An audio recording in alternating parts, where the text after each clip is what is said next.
Жила-была на свете лягушка-квакушка. Сидела она в болоте, ловила комаров да мошку, да громко квакала. Однажды поздней осенью над лесом пролетала стая диких уток. Летели они на юг и, решив передохнуть, сели как раз в то самое болото, где жила лягушка. Высунув голову из воды, она с любопытством наблюдала за утками. «Кря-кря!» – кричали утки.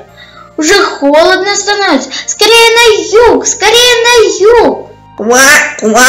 «Возьмите меня с собой!» «Как же мы тебя возьмем? У тебя нет крыльев!» Ква-ква! «Я придумала! Нас выручит прутик!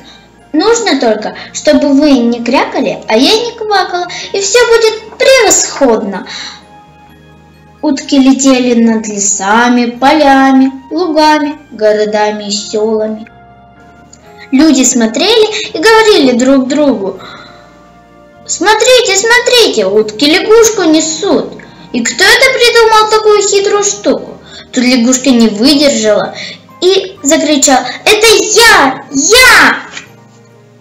С этим криком лягушка полетела вниз и упала в болото. Вынырнув из воды, она снова закричала во все горло: «Это я! Это я придумала!»